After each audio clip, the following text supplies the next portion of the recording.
1971 میں مشرقی پاکستان کی علیحدگی کے بعد پہلی دفعہ پاکستانی بینکنگ سسٹم میں 3 آن لائن برانچز کراچی میں لانچ کی گئیں۔ پرانے شناختی کارڈ کے نظام کو کمپیوٹرائز کرنے کے لیے نادرا نے مارچ 2000 میں کام سٹارٹ کیا اور پہلا ای پاسپورٹ مارچ 2022 میں پاکستان لانچ کرنے میں کامیاب ہوا، جبکہ یہی کام بنگلہ دیش 2 ماہ پہلے اور انڈیا 2008 میں کر چکا تھا۔ پاکستان ریلوے جیسے ادارے کے پاس 22 مئی 2016 میں on line ticket reservation system پہنچا اور ڈرائیونگ لائسنس کمپیوٹرائز ہونا سٹارٹ ہوئے پاکستان کے اندر 20 فروری 2019 میں۔ یہی کام بنگال 2016 میں اور انڈیا 12 میں کر چکا تھا۔ 2021 میں دبئی دنیا کے پہلے پیپر لیس کنٹری کے طور پہ سامنے آتے ہوئے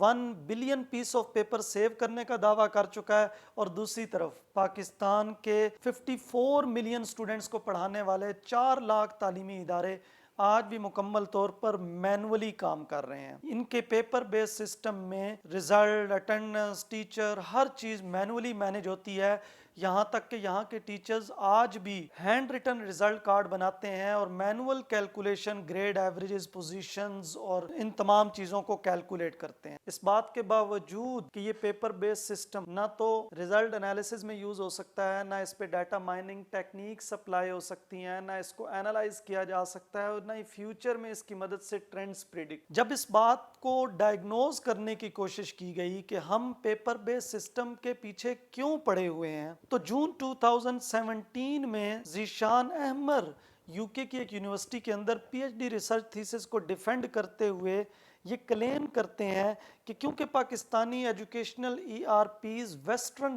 ریسرچ بیسڈ ہیں، جس کی وجہ سے نہ تو وہ پاکستانی ایجوکیشنل سسٹم کے ساتھ کمپیٹیبل ہیں اور نہ ہی وہ ان کی ریکوائرمنٹس کو فلفل کرتے ہیں۔ یہی وہ وجہ ہے کہ پاکستان آج بھی مینول سسٹم کے پیچھے پڑا ہوا ہے۔ ایک ایسے وقت میں جب UAE کمپلیٹ پیپر لیس انوائرمنٹ بننے جا رہا ہے، پاکستان کی اسٹیشنری امپورٹ کا بڑھتا ہوا گراف اس بات کا بڑا کلیئر انڈیکیٹر ہے کہ پاکستان ڈیجیٹل دنیا سے دور ہوتا چلا جا رہا ہے۔ ایک ایسے وقت میں جب جون 2017 تک پاکستان کے پاس کوئی educational ERPs Pakistani research based نہیں تھا، تو ٹائم سافٹ سولوشن نے اپنی ریسرچ کا آغاز کیا۔